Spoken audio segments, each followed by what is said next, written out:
Hello students.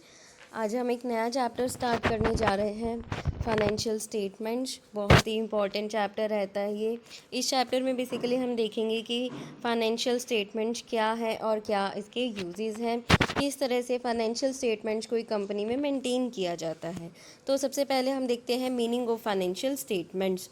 Financial statements refers to such statements which report the profitability and the financial position of the business at the end of accounting period. Financial statements क्या है? वो statements हैं जिनमें business की profitability और financial position को report किया जाता है। मतलब फाइनेंशियल पोजीशन हमें बताएंगी कि कंपनी में क्या प्रॉफिट, कंपनी की क्या प्रॉफिटेबिलिटी रही, मतलब कितने प्रॉफिट्स या फिर लॉसेस हुए तो कितने, और क्या कंपनी की फाइनेंशियल पोजीशन है at the end of accounting period, accounting period के एंड होने पर। The term financial statements includes at least two basic statements which are as under.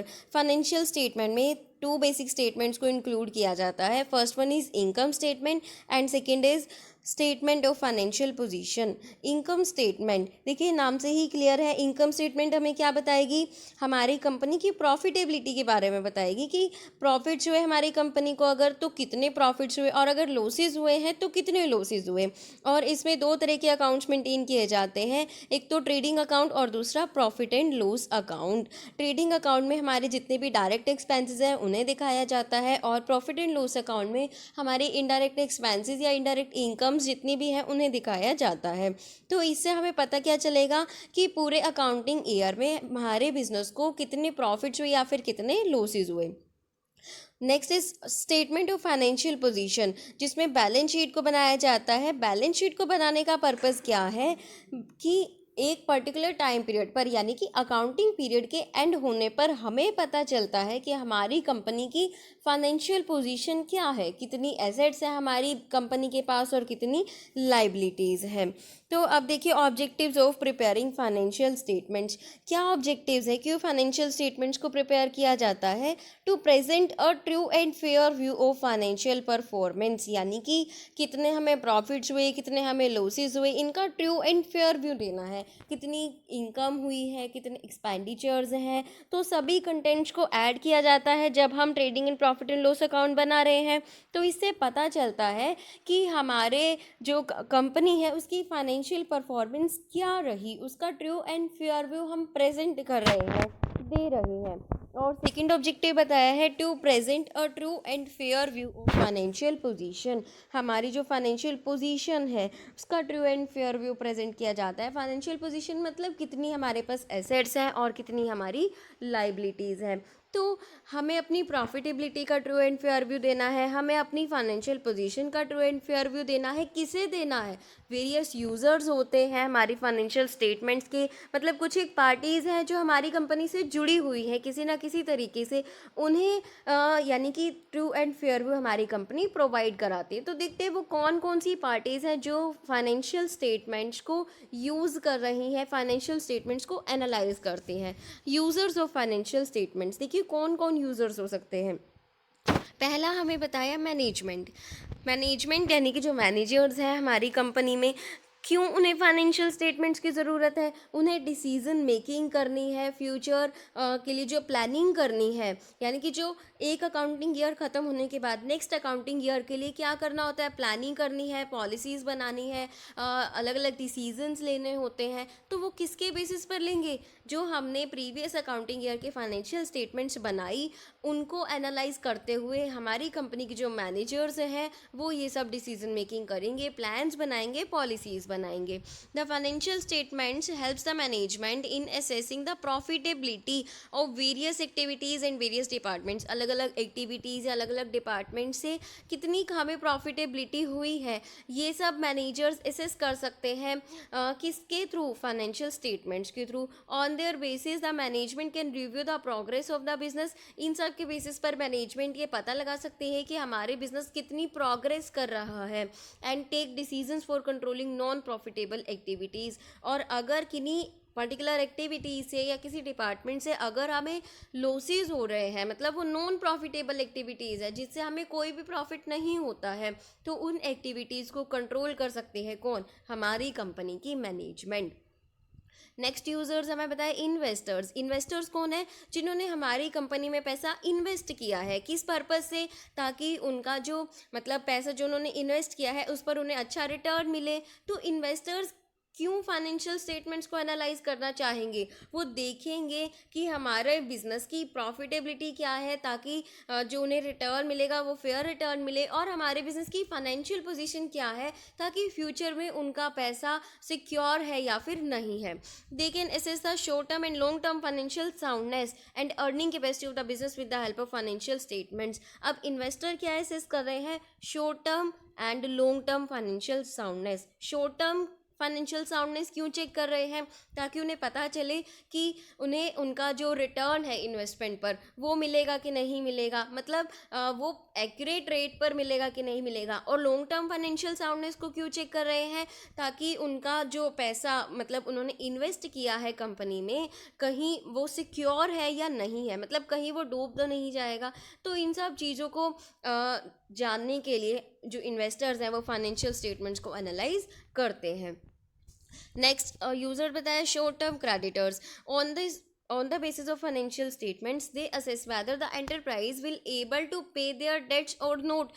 अगर किसी मतलब कोई भी क्रिटिकल सिचुएशन आती है कंपनी पर बाय चांस, तो क्या कंपनी उनके मतलब जो डेट्स हैं उनको पे करने में एबल होगी या फिर नहीं होगी। मतलब शॉर्ट टर्म के लिए पैसा अगर उधार पर लिया है कंपनी ने किसी पर्सन से या मतलब किसी ऑर्गेनाइजेशन से, तो क्यों वो फाइनेंशियल स्टेटमेंट्स को एनालाइज करेंगे? ये देखने के लिए कि क्या उनका पैसा वापस मिल जाएगा टाइम पर, या फिर उनका पैसा डूब जाने के चांसेस तो नहीं है।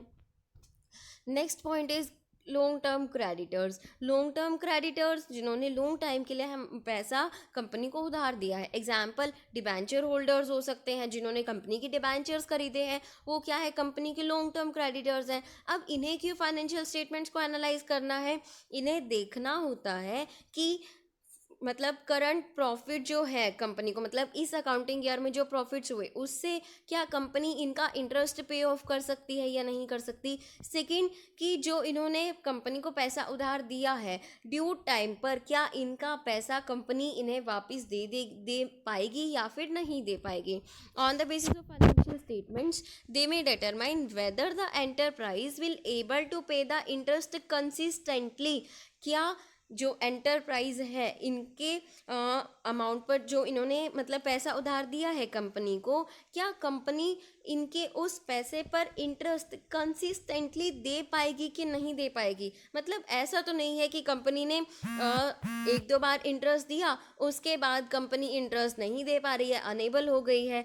तो ऐसा नहीं होना चाहिए। ये चेक करते हैं कि क्या कंपनी को कॉन्टीन्यूस प्रॉफिट्स हो रहे हैं, या ऐसा तो नहीं कि कंपनी को एक साल प्रॉफिट होते हैं अगले साल लॉसेज होते हैं। दूसरा, इन्हें देखना होता है कि क्या ड्यू टाइम पर इनकी जो पेमेंट है क्या कंपनी लौटा पाएगी या नहीं लौटा पाएगी। Next point is employees and trade unions. अब एम्प्लॉयज़ हो सकते हैं फाइनेंशियल स्टेटमेंट्स के यूज़र, ट्रेड यूनियंस हो सकते हैं। ये क्यों फाइनेंशियल स्टेटमेंट्स को एनालाइज करेंगे कि इनका मतलब क्या अगर ये एफिशिएंसी से काम करते हैं, फुल एफिशिएंसी से काम करते हैं, तो क्या इन्हें बोनस मिलेगा, क्या इनके जो वेजेस हैं क्या वो इंक्रीज़ होंगे, क्या सैलरीज इंक्रीज़ होंगी। तो ये सब जानने के लिए ये लोग फाइनेंशियल स्टेटमेंट्स को एनालाइज करते हैं। Next one is government. अब गवर्नमेंट को क्या करना है फाइनेंशियल स्टेटमेंट्स को एनालाइज करके? गवर्नमेंट ये देखना चाहती है कि हमारे जो कंपनी है उसका प्रॉफिट मार्जिन कितना है। Government uses the financial statements to study the profit margins of various industries to announce or withdraw various concessions and to increase or decrease the excise duty.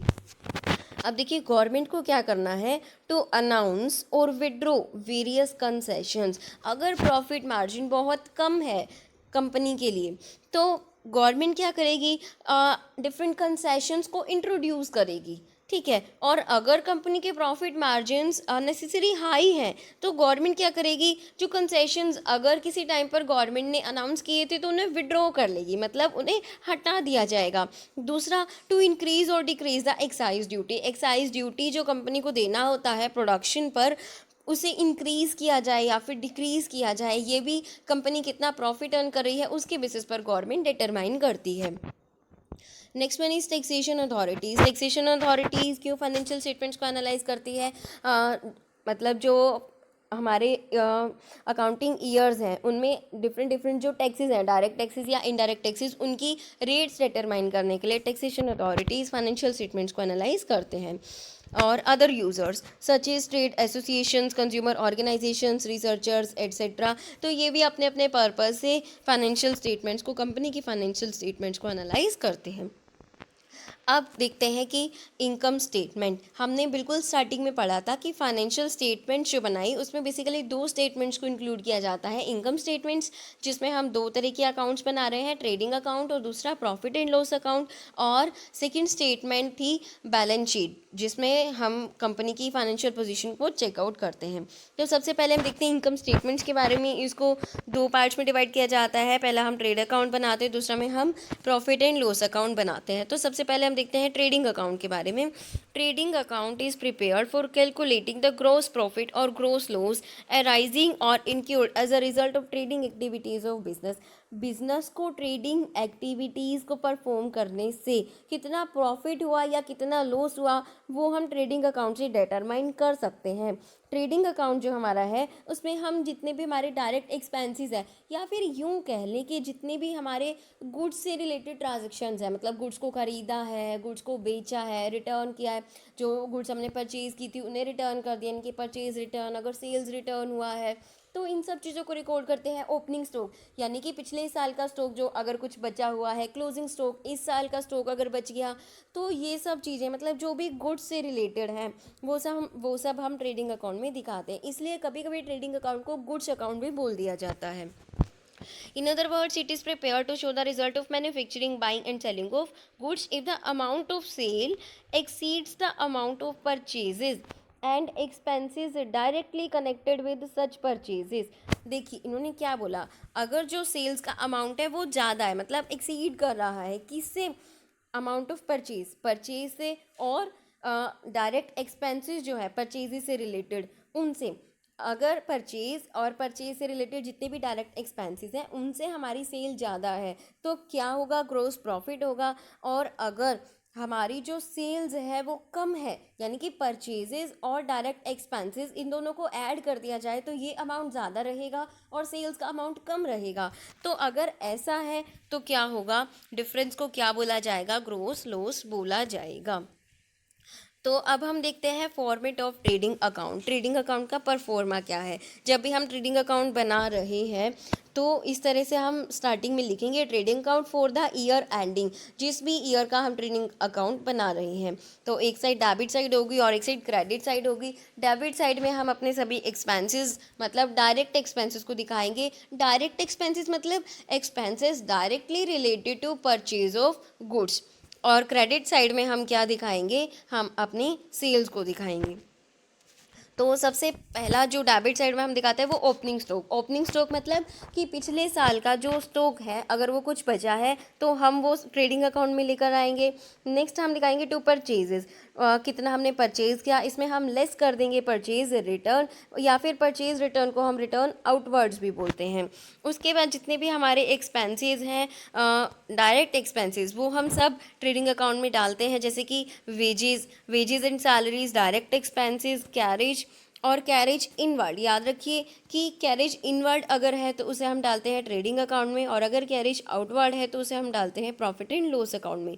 इसी तरह से कैरेज ऑन परचेज है अगर तो उसे हम डालते हैं ट्रेडिंग अकाउंट में, और अगर कैरेज ऑन सेल्स है तो उसे हम डालते हैं प्रॉफिट एंड लॉस अकाउंट में। To gas fuel and power, to freight and cartage, or to manufacturing expenses or productive expenses. और इसी तरह से और भी कुछ एक्सपेंसेस हो सकते हैं, फैक्ट्री एक्सपेंसेस, जितने भी फैक्ट्री से रिलेटेड एक्सपेंसेस हैं। अब देखिए फैक्ट्री से रिलेटेड जो एक्सपेंसेस है मतलब वो गुड्स की प्रोडक्शन से रिलेटेड एक्सपेंसेस है, तो उन्हें भी हम कहाँ डालेंगे, ट्रेडिंग अकाउंट में डालेंगे। जैसे कि factory lighting, factory rent et cetera, और dock charges and clearing charges, import duty, custom duty, royalty, तो ये सब जो एक्सपेंसेस हैं उन्हें हम डालेंगे ट्रेडिंग अकाउंट में। और अब देखते हैं हम क्रेडिट साइड में क्या क्या डाला जाता है। ट्रेडिंग अकाउंट में के क्रेडिट साइड में सबसे पहले हम डालेंगे सेल्स, बाय सेल्स। एक बात का और ध्यान रखना होता है, जितने भी हम डेबिट साइड में पर्टिकुलर्स डाल रहे हैं उन सब के साथ हम वर्ड यूज़ करते हैं टू, और इसी तरह से क्रेडिट साइड में जितने भी कंटेंट्स हम डाल रहे हैं उनके साथ हम लगाते हैं बाय। तो इस तरह से हमने ट्रेडिंग अकाउंट के क्रेडिट साइड में सबसे पहला जो कंटेंट डाला था सेल्स, तो हमने दिखाया है बाय सेल्स, लेस कर देंगे हम सेल्स रिटर्न, इसे सेल्स इनवर्ड भी बोला जाता है। और उसके बाद closing stock, by closing stock. और क्लोजिंग स्टॉक को आपको एक बात ध्यान में रखना है कि क्लोजिंग स्टॉक को दो जगह पर दिखाते हैं हम, ट्रेडिंग अकाउंट में भी और इसी तरह से हम बैलेंस शीट के एसेट साइड में भी क्लोजिंग स्टॉक को दिखाते हैं। अब देखिए सभी एक्सपेंसेस हमने दिखा दिए, सभी मतलब सेल्स और क्लोजिंग स्टॉक को भी हमने दिखा दिया हमारे ट्रेडिंग अकाउंट में। अब हमें देखना है इन दोनों का डिफरेंस। तो देखिए अगर हमने स्टार्टिंग में ही पढ़ा, अगर सेल्स का जो अमाउंट है तो वो है ज़्यादा, ठीक है। देखिए अगर सेल्स का अमाउंट है ज़्यादा और जो ये सब एक्सपेंसेस है इनका अमाउंट है कम, तो इस ऐसे में हमें क्या होगा, प्रॉफिट, ग्रोस प्रॉफिट, और उसे हम दिखाते हैं डेबिट साइड में। ये देखिए इस तरह से डेबिट साइड में हम क्या दिखा देंगे, gross profit, to gross profit transfer to profit and loss account, और ये क्या है, बैलेंसिंग फिगर है। और अगर हमारी सेल्स कम है, सेल का अमाउंट कम रहता है और जो हमारी परचेज है और डायरेक्ट एक्सपेंसेस है इनका अमाउंट ज़्यादा रहता है, तो हमें क्या हो जाएगा, लॉस हो जाएगा। हम क्रेडिट साइड दिखाएंगे by gross loss if any, transfer to profit and loss account, और ये भी क्या है, हमारा बैलेंसिंग फिगर है। तो ये आपने देखा, इस तरह से हम ट्रेडिंग अकाउंट को मेंटेन करते हैं। अब एक और बात हम देखते हैं, कॉस्ट ऑफ गुड सोल्ड का formula. Cost of good sold अगर हमें कभी कैलकुलेट करना हो तो हम कैसे कैलकुलेट करेंगे, ओपनिंग स्टॉक में परचेजेस को ऐड कर दिया जाता है, डायरेक्ट एक्सपेंसेस को ऐड कर दिया जाता है और इनमें से माइनस कर दिया जाता है क्लोजिंग स्टॉक। तो हमें क्या आ जाएगा, हमारे पास क्या आ जाएगा, कॉस्ट ऑफ गुड सोल्ड। देखिए क्या है कॉस्ट ऑफ गुड सोल्ड, कि गुड्स को प्रोड्यूस करने की एक्चुअल कॉस्ट हमें क्या पड़ी। देखिए सेल्स क्या है, कि जितनी हमें कॉस्ट हुई, मतलब जितनी कॉस्ट हमने बियर की गुड्स को बनाने की, उसमें हम अपना प्रॉफिट मार्जिन ऐड करते हैं, ठीक है। उन दोनों को कॉस्ट और प्रॉफिट को ऐड कर देंगे तो हमारे पास क्या आ जाएंगी, सेल्स आ जाएंगी। तो अब जब हमें देखना है कि एक्चुअली हमें कितनी कॉस्ट बियर करनी पड़ी गुड्स को प्रोड्यूस करने से रिलेटेड, तो उसे हम कैसे कैलकुलेट कर लेंगे, ओपनिंग स्टॉक में हम परचेजेस ऐड कर देंगे, डायरेक्ट एक्सपेंसेस को ऐड कर देंगे और लेस कर देंगे क्लोजिंग स्टॉक। तो हमें पता चलेगा कि एक्चुअली कितनी कॉस्ट को हमने बियर किया गुड्स को प्रोड्यूस करने से रिलेटेड। तो अब ट्रेडिंग अकाउंट से रिलेटेड हम एक इलस्ट्रेशन देख लेते हैं छोटा सा। From the following information prepare the trading account for the year ended 31 March 2019। Adjusted purchases हमें दी है 24 lakh, freight and carriage inwards हमें दिया है 20,000, फ्रेट एंड कैरेज आउटवर्ड्स दिया है 15,000, वेजेस दिए हैं, फ्यूल एंड पावर दिया है, office rent, trade expenses, sales और क्लोजिंग स्टॉक हमें दिया है। तो एक एक करके हम इसे ट्रेडिंग अकाउंट में डालेंगे। तो सबसे पहले हमने जैसे फॉर्मेट में देखा था उसी तरह से हमने लिखा trading account for the year ending. हमारे पास कौन सा अकाउंटिंग ईयर दिया है, 31 मार्च 2019, तो हमने यहाँ पर मैंशन कर दिया। अब देखिए सबसे पहले हम दिखाते हैं ओपनिंग स्टॉक। जब हमने परफॉर्मा किया था ट्रेडिंग अकाउंट का तो सबसे पहले हमने डेबिट साइड में दिखाया था टू ओपनिंग स्टॉक, अगर आपको याद हो। तो यहाँ पर हमने ओपनिंग स्टॉक नहीं दिखाया है, रीज़न यहाँ पर हमें क्या दिया है, यहाँ पर हमें एडजस्टेड परचेज दिया है। एडजस्टेड परचेजेस का मतलब है purchase plus opening stock less closing stock. तो एडजस्टेड परचेज है मतलब इसमें ओपनिंग स्टॉक और क्लोजिंग स्टॉक को एडजस्ट किया हुआ है। तो यहाँ पर हमें ओपनिंग स्टॉक और क्लोजिंग स्टॉक को दिखाने की ज़रूरत नहीं है, डायरेक्टली हम अपना जो ट्रेडिंग अकाउंट है वो स्टार्ट कर देंगे एडजस्टेड परचेज से। तो सबसे पहला हमने दिखाया टू एडजस्टेड परचेज 24 लाख। उसके बाद हम एक एक करके सभी डायरेक्ट एक्सपेंसेस को दिखाएंगे। फ्रेट एंड कैरेज इनवर्ड दिया है 20,000, वो भी हमने दिखा दिया। फ्रेट एंड कैरेज आउटवर्ड दिया, मैंने बताया था कि अगर कैरेज इनवर्ड हो तो वो ट्रेडिंग अकाउंट से रिलेटेड होता है और अगर कैरेज आउटवर्ड हो तो वो किससे रिलेटेड होगा, प्रॉफिट एंड लॉस अकाउंट से रिलेटेड होगा। क्यों, क्योंकि ये जो कैरेज आउटवर्ड है ना ये सेल्स रिलेटेड है। हम यहाँ पर उन सभी एक्सपेंसेस को दिखा रहे हैं जो कि किससे रिलेटेड है, हमारे प्रोडक्शन या परचेज से रिलेटेड है। तो carriage freight and carriage outward को हम ट्रेडिंग अकाउंट में नहीं दिखाएंगे। वेजेस दिए हैं 1,70,000, इसे हमने ट्रेडिंग अकाउंट में दिखाया। फ्यूल एंड पावर दिया है 30,000 का, ये किससे रिलेटेड है, हमारी फैक्ट्री से रिलेटेड है, प्रोडक्शन में यूज़ होता होगा ना फ्यूल एंड पावर, तो इसलिए हमने इसे ट्रेडिंग अकाउंट में दिखाया। ऑफिस रेंट, अब ऑफिस से रिलेटेड जितने भी एक्सपेंसेस हैं उन्हें हम प्रॉफिट एंड लॉस अकाउंट में दिखाते हैं। ट्रेड एक्सपेंसेस, ये भी हम प्रॉफिट एंड लॉस अकाउंट में दिखाते हैं, मतलब इन्हें हम ट्रेडिंग अकाउंट में नहीं दिखाएंगे। सेल्स दिए है 30 लाख, इसे हमने ट्रेडिंग अकाउंट की क्रेडिट साइड में दिखा दिया। अब क्लोजिंग स्टॉक दिया है, क्लोजिंग स्टॉक हम अब इस केस में ट्रेडिंग अकाउंट में नहीं दिखाएंगे, क्योंकि हमें क्या दिया है यहाँ पर, एडजस्टेड परचेजेस दिए हैं। अगर यहाँ पर एडजस्टेड परचेजेस की बजाय डायरेक्ट परचेजेस दिए होते तो हम क्या करते, ओपनिंग स्टॉक भी दिखाते और क्लोजिंग स्टॉक भी दिखाते, लेकिन इस केस में हम ना तो ओपनिंग स्टॉक दिखाएंगे और ना ही क्लोजिंग स्टॉक दिखाएंगे। तो हमने डेबिट साइड का टोटल किया और क्रेडिट साइड का तो हमें पता ही 30 लाख है, तो डिफरेंस आया 3,80,000, जो कि क्या था, मतलब डेबिट साइड का डिफरेंस था, जिससे हमें पता चला कि हमारी जो कंपनी है उसको ग्रोस प्रॉफिट हुआ है 3,80,000। तो ये था ट्रेडिंग अकाउंट। आई होप आपको समझ में आया होगा। अब देखिए इस तरह के इलस्ट्रेशंस भी कई बार आ जाते हैं। Calculate net sales and gross profit from the following information, हमें निकालना है नेट सेल्स और ग्रोस प्रॉफिट। हमें इन्फॉर्मेशन दी है, कॉस्ट दिया हमें 1 लाख और ग्रोस प्रॉफिट हमें बता दिया 20% है किसका, sales. Gross profit is 20% on sales. अब हमने एक चीज़ डिस्कस की थी कि कॉस्ट में हम अपना कुछ प्रॉफिट मार्जिन ऐड करते हैं जिससे हमें सेल्स की अमाउंट मिलती है। तो यहाँ पर एक चीज़ क्लियर हुई कि cost plus profit is equals to what, sales. Clear. अब देखिए हमें ग्रोस प्रॉफिट दे दिया 20, ग्रोस प्रॉफिट कितना दे दिया 20, ठीक है। और किसका है ये 20%, सेल्स का। यानी कि अगर हमारी सेल्स 100 होती है तो हमारा प्रॉफिट कितना होगा, 20 होगा। 100 का 20% कितना, 20। तो अगर हमारी सेल्स है 100, प्रॉफिट है 20, तो कॉस्ट कितनी होगी हमारी 80। क्लियर। 80 हमारी कॉस्ट होगी, 20 हमने उसमें अपना प्रॉफिट मार्जिन ऐड किया और हमारी सेल्स कितनी हो जाएगी, 100 हो जाएगी। अब देखिए 80 के अकॉर्डिंग हमें कॉस्ट दी है 1 लाख, तो इसके अकॉर्डिंग हम सेल्स कैलकुलेट कर सकते हैं। जैसे कि 1 लाख हमें दिया है कॉस्ट, ये किसके अकॉर्डिंग है, 80 के अकॉर्डिंग। हम क्या कर लेंगे, सेल्स को कैलकुलेट कर लेंगे, 100 से मल्टीप्लाई कर देंगे, तो जो अमाउंट हमारे पास आएगा वो क्या आ जाएगा, सेल्स। तो 1,25,000 क्या आ जाएगी हमारे पास, सेल्स आ जाएगी। देखिए हम सॉल्यूशन में देखते हैं एक बार।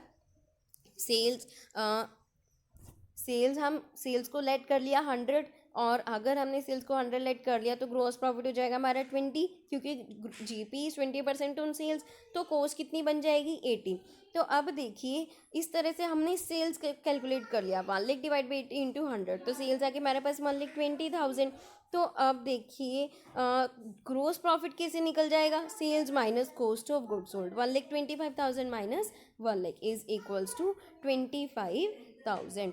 तो इस तरह के इलस्ट्रेशंस भी कई बार आ जाते हैं।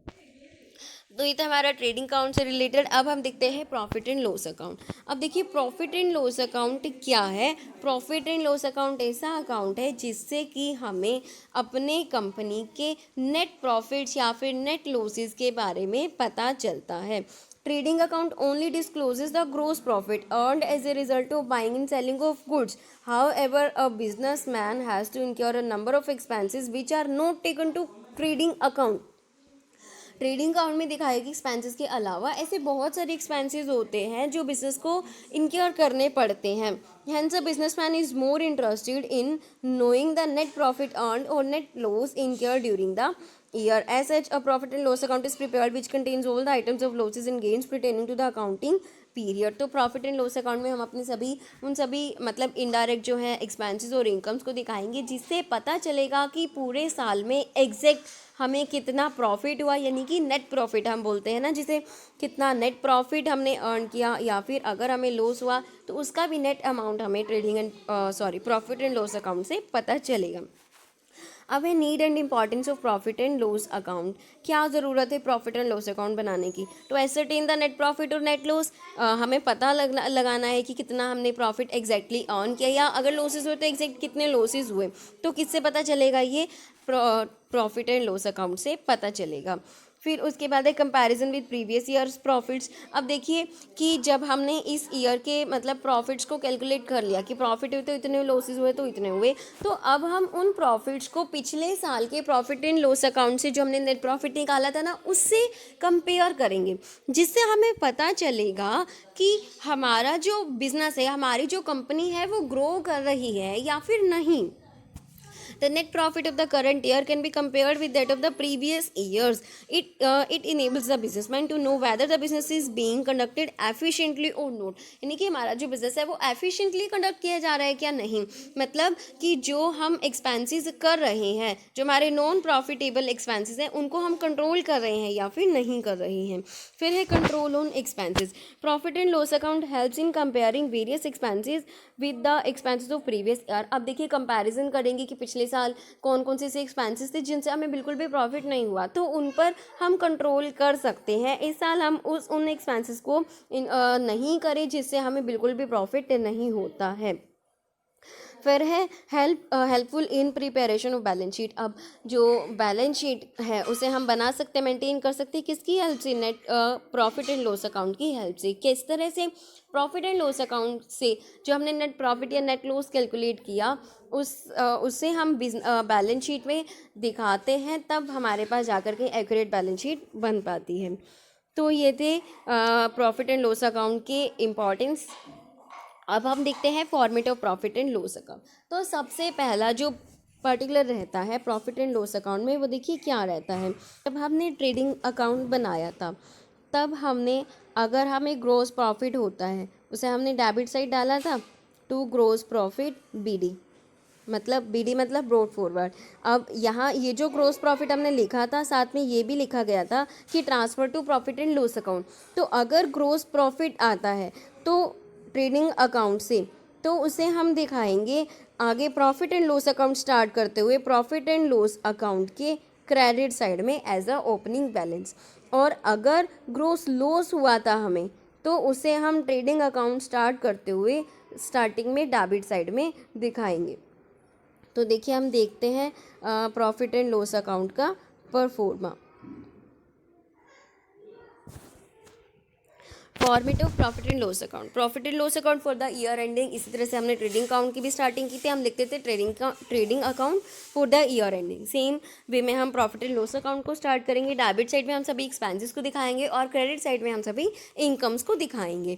तो पर्टिकुलर्स में देखिए सबसे पहला जो पर्टिकुलर रहेगा डेबिट साइड में भी और क्रेडिट साइड में भी, अगर हमें लॉस हुआ था तो वो हम प्रॉफिट एंड लॉस अकाउंट के डेबिट साइड में डालेंगे, और अगर हमें प्रॉफिट हुआ था तो ग्रॉस प्रॉफिट को हम प्रॉफिट एंड लॉस अकाउंट के क्रेडिट साइड में डालेंगे। अब देखिए हम पहले डेबिट साइड को देखते हैं। सभी ऑफिस एक्सपेंसेस को दिखाया जाता है। ऑफिस एक्सपेंसेस जैसे सैलरीज एंड वेजेस, जैसे हमने ट्रेडिंग अकाउंट में किया था कि डेबिट साइड में हम कुछ भी अगर कंटेंट लिख रहे हैं तो वो टू से स्टार्ट करेंगे, और क्रेडिट साइड में अगर हम कुछ भी लिख रहे हैं तो बाय से स्टार्ट करेंगे। तो इसी तरह से to salaries and wages, to rent rates and taxes, to printing and stationery, to postage, to lighting, insurance premium, telephone charges, legal charges, audit fees, travelling expenses, establishment expenses, trade expenses, general expenses, और इसके अलावा selling and distribution expenses को डाला जाता है। मतलब जो हमने गुड्स को सेल किया है या डिस्ट्रीब्यूट मतलब कस्टमर्स तक पहुंचाने तक का हमारा जो खर्चा है, उन सब एक्सपेंसेस को भी हम प्रॉफिट एंड लॉस अकाउंट में दिखाते हैं, जैसे कैरेज आउटवर्ड या फिर इसे हम बोलते हैं carriage on sales. To advertisement, हमें अगर एडवर्टाइजमेंट पर कुछ खर्चा करना पड़ रहा है, कमीशन देना पड़ रहा है, अगर कुछ brokerage, bad debts, export duty, packing charges, delivery van expenses, stable expenses, और कुछ एक मिसलेनियस एक्सपेंसेस भी हो सकते हैं, discount allowed, repairs, depreciation, interest debit का मतलब अगर हमें कुछ इंटरेस्ट पे करना पड़ा है, ठीक है, बैंक चार्जेस हुए, एंटरटेनमेंट एक्सपेंसेस हुए, कन्वींस एक्सपेंसेस, डोनेशन, चैरिटी, ठीक है। तो loss on sale of assets, अगर हमने किसी एसेट्स को सेल किया है उससे भी हमें लॉसेज हुए हैं तो उसे भी हम कहाँ दिखाएंगे, प्रॉफिट एंड लॉस अकाउंट के डेबिट साइड में दिखाएंगे। तो ये सब एक्सपेंसेस की लिस्ट है जिन्हें हमें प्रॉफिट एंड लॉस अकाउंट की डेबिट साइड में दिखाना होता है। अब हम देखते हैं क्रेडिट साइड में कि जहाँ पर हम डिफरेंट टाइप्स की इनकम्स को दिखाते हैं। सबसे पहला बाय रेंट फ्रॉम टेनेंट, कि अगर हमने कुछ अपनी जो बिज़नेस की कुछ एक बिल्डिंग रेंट पर दी है तो उससे हमें जो रेंट मिलेगा, अगर रेंट हमें देना पड़ रहा है तो हमारा खर्चा है, जिसे हम डेबिट साइड में दिखाएंगे। अगर हमें रेंट मिल रहा है तो वो हमारी इनकम है बिजनेस की, तो उसे हम दिखाएंगे प्रॉफिट एंड लॉस अकाउंट के क्रेडिट साइड में। बाय रेंट क्रेडिट, क्रेडिट का मतलब ये कि क्रेडिट अमाउंट है जो हमें रिसीव हुआ है, तो ये हमारी इनकम है, इसे हम क्रेडिट साइड में दिखाएंगे। बाय डिस्काउंट रिसीव्ड, अब देखिए डिस्काउंट अलाउड, जो हमें डिस्काउंट देना पड़ रहा था उसे हमने P&L की डेबिट साइड में दिखाया। डिस्काउंट रिसीव्ड यानी कि डिस्काउंट हमें मिल रहा है, तो हमारी एक तरह से इनकम है, तो इसे हम क्रेडिट साइड में दिखाएंगे। डिस्काउंट क्रेडिट भी बोला जाता है, जिसे हम पता लगता है कि डिस्काउंट ये कौन सा बैलेंस है, मतलब हमें मिला है या हमने दिया है। बाय कमीशन रिसीव्ड, कमीशन हमें मिला है, तो इंटरेस्ट ऑन इन्वेस्टमेंट, हमने जो पैसा इन्वेस्ट किया था उस पर जो हमें इंटरेस्ट मिला है उसे हमने क्रेडिट साइड दिखाया। बाय डिविडेंड ऑन शेयर्स, अब अगर हमने शेयर्स खरीदे थे किसी कंपनी की, उस पर हमें डिविडेंड मिला है तो वो हम क्रेडिट साइड में दिखाएंगे। बाय बैड डेट्स रिकवर्ड, अगर कुछ बैड डेट्स हो गए थे, अगर बैड डेट्स हो गए हैं और वो रिकवर नहीं हुए हैं, तो बैड डेट्स के नाम से हम उसे P&L अकाउंट में दिखाते हैं। लेकिन अगर बैड डेट्स रिकवर हो गए, जो पहले बैड डेट्स हो चुके थे वो हमें मिल गए पैसे, तो हम क्रेडिट साइड दिखा देंगे। बाय प्रॉफिट ऑन से ऑफ एसेट्स, हमने एसेट्स को सेल किया है, अगर हमें उससे कुछ प्रॉफिट हो रहा है तो हमारी इनकम है, उससे भी हम P&L के क्रेडिट साइड दिखाएंगे। By income from other sources, other sources से अगर हमें कुछ किसी तरीके की इनकम होती है तो उसे भी हम P&L के क्रेडिट साइड दिखाएंगे। बाय मिसलेनियस इनकम, अदर जो हमें छोटी मोटी इनकम्स होती रहती है मिसलेनियस इनकम, उन्हें भी हम P&L के क्रेडिट साइड में दिखा देंगे। अब हम क्या करेंगे, डेबिट साइड और क्रेडिट साइड का टोटल करके इनका डिफरेंस देखेंगे। अगर डेबिट साइड का टोटल ज़्यादा है और क्रेडिट साइड का टोटल कम है, तो मतलब हमें लॉस हुआ है, तो हम क्रेडिट साइड में दिखा देंगे बाय नेट लॉस। और ये जो नेट लॉस है इसे अब हम कहाँ ट्रांसफ़र करेंगे, कैपिटल अकाउंट में। कैपिटल अकाउंट में मतलब बैलेंस शीट में, बैलेंस शीट में कैपिटल को दिखाया जाता है, उसमें एडजस्ट किया जाता है। अगर नेट लॉस है तो कैपिटल से माइनस कर दिया जाता है, अगर प्रॉफिट है तो कैपिटल में ऐड कर दिया जाता है। अब देखिए दूसरा केस क्या हो सकता है कि अगर हमारी क्रेडिट साइड का टोटल ज़्यादा है और डेबिट साइड का टोटल कम है, तो क्या होगा, हमें प्रॉफिट होगा। हम डेबिट साइड में बिल्कुल लास्ट में दिखा देंगे to net profit transfer toward capital account. तो ये था आपका प्रॉफिट एंड लॉस अकाउंट। अब हमने इनकम स्टेटमेंट को कवर कर लिया, हमने ट्रेडिंग अकाउंट को देखा और हमने balance sheet profit and loss account को भी देखा। अब हम देखते हैं बैलेंस शीट।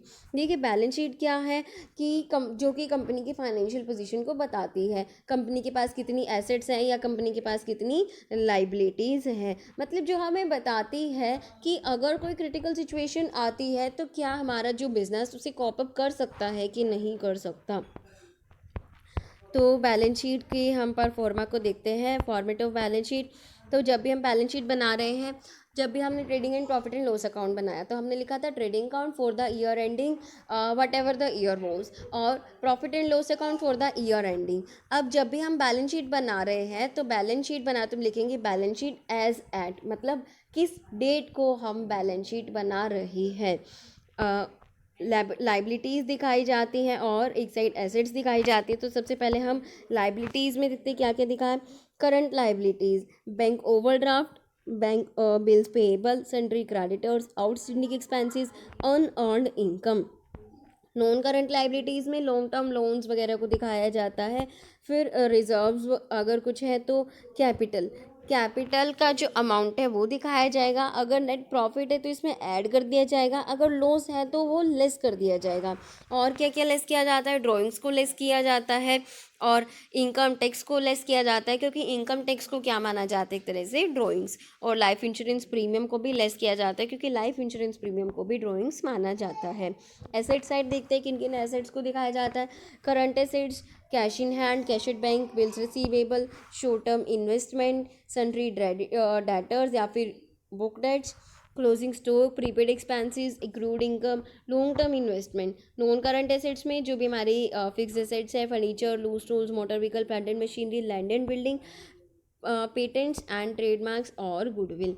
तो इस तरह जो हमारी वेरियस करंट एसेट्स या फिर नॉन करंट एसेट्स या करंट लाइबिलिटीज़ या नॉन करंट लाइबिलिटीज़ हैं और कैपिटल को एडजस्ट करके हम बैलेंस शीट में दिखाते हैं।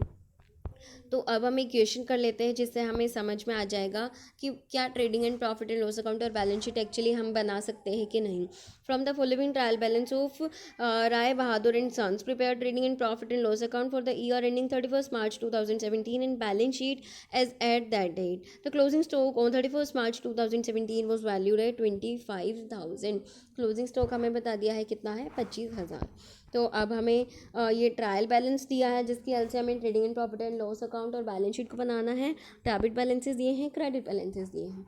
तो हम स्टार्ट करते हैं। देखिए, सबसे पहले हम ट्रेडिंग अकाउंट को मेंटेन करना स्टार्ट करेंगे।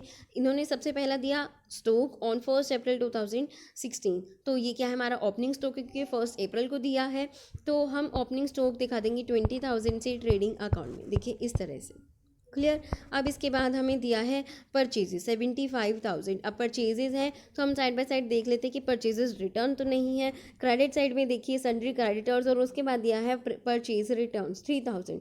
तो परचेज है 75,000, परचेज रिटर्न है 3,000, तो परचेज कितनी आ जाएगी, 72,000, जो कि हमने ट्रेडिंग अकाउंट में दिखा दिया। देखिए इस तरह से, टू परचेज 75,000 लेस कर दिया परचेज रिटर्न 3,000, दिखा दिया 72,000 एग्जैक्ट परचेजेस।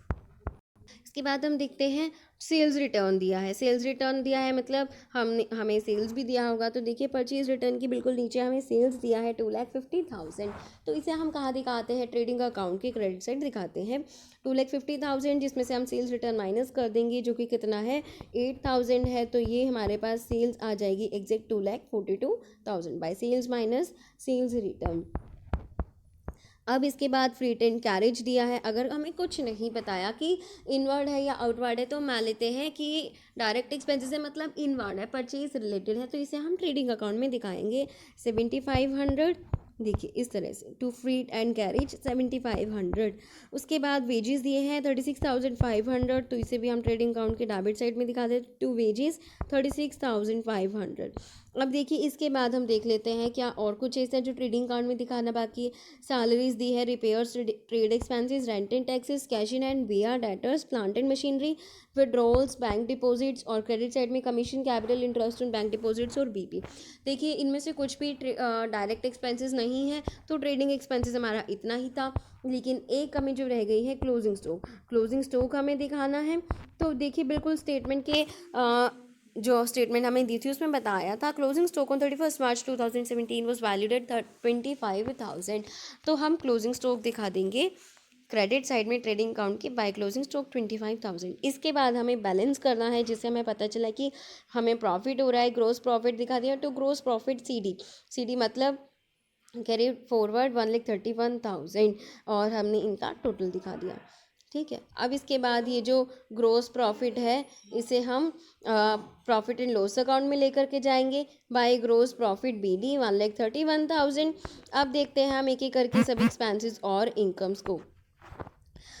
देखिए वेजेस तक हमने कर लिया था, इसके बाद हमें सैलरीज दी हैं 12,000, तो हमने सैलरीज दिखा दी 12,000। उसके बाद हमें दिए हैं रिपेयर्स 1,200, तो इस तरह से हमने रिपेयर्स दिखा दिए।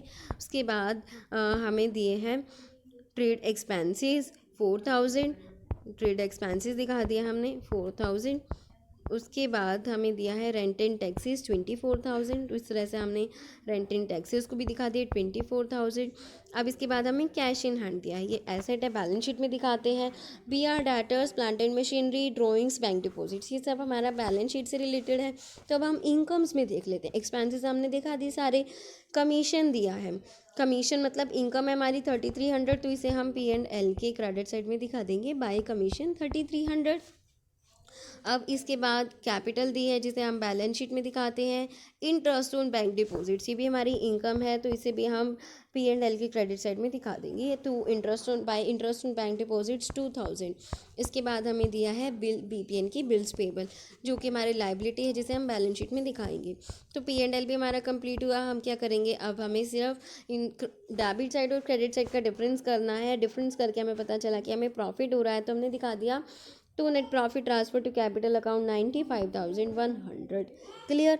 अब हम मेंटेन करते हैं हमारी balance sheet as at 31st March 2017। तो देखते हैं कौन कौन सी एसेट्स और लाइबिलिटीज़ हमें दी हैं। ये देखिए हमने यहाँ हमने कैश इन हैंड से पहले का सब लिख लिया था। कैश इन हैंड क्या है, हमारी एसेट है, तो इसे हम दिखा देंगे बैलेंस शीट में। अब देखिए कलेक्टिवली हम देख लेते हैं। कैश इन हैंड ये हमारी एसेट है 5700, तो इसे हम बैलेंस शीट में दिखा देंगे। बी आर बिल्स रिसीवेबल भी हमारी एसेट है, तो एसेट साइड में बैलेंस शीट में दिखाएंगे। 4000 डेटर्स और प्लांट एंड मशीनरी दोनों भी हमारी एसेट्स है, तो इन्हें भी हम दिखा देंगे। और बैंक डिपॉजिट्स भी हमारी एसेट है, तो ये भी हम बैलेंस शीट में दिखा देंगे। विड्रॉल्स यानी कि ड्राइंग्स को छोड़ करके ये कैश इन हैंड से लेकर बैंक डिपॉजिट्स तक की सभी एसेट्स को हमने बैलेंस शीट में दिखा दिया। और साथ साथ क्या दिखाएंगे, क्लोजिंग स्टॉक, क्योंकि हमने स्टार्टिंग में डिस्कस किया था कि क्लोजिंग स्टॉक को हम दो जगह पर दिखाते हैं, एक तो ट्रेडिंग अकाउंट की क्रेडिट साइड में, दूसरा बैलेंस शीट की एसेट साइड में। तो हमने क्लोजिंग स्टॉक भी दिखा दिया 25,000 से। अब हम देखते हैं हमारी लाइबिलिटीज़ ट्रायल बैलेंस में अगर दी हैं, तो देखिए बिल्स पेबल बीपी दिया है, तो हमने बिल्स पेबल को दिखा दिया इस तरह से बैलेंस शीट में बीपी 6200। अब इसके बाद अगर हमें क्रेडिटर्स भी दिए हैं, देखिए फर्स्ट वन दिया है सेंट्री क्रेडिटर्स 15,000, तो इसे भी हमने दिखा दिया 15,000। अब इसके बाद हम कैपिटल दिखाएंगे। कैपिटल हमें दी है 1,70,000, 1,70,000। अब इसमें हम ऐड कर देंगे नेट प्रॉफिट, जो कि हमने P&L से कैलकुलेट किया था 95,100। और ड्राइंग्स अगर होती तो उसे हम लेस कर देते हैं। ड्राइंग्स हमें दिए देखिए 16,600, तो इसे हम लेस कर देंगे। अब इसके बाद बैलेंस शीट का जो एसेट्स और लाइबिलिटी साइड का जो टोटल है वो क्या होगा, इक्वल होगा। तो हम मान लेंगे कि हमारा क्वेश्चन क्या है, एकदम एक्यूरेट है। तो आई होप आपको फाइनेंशियल स्टेटमेंट्स का जो चैप्टर है समझ में आया होगा, किस तरह से trading and profit and loss account balance sheet company में बनाए जाते हैं, आपको समझ में आ गया होगा। Thank you.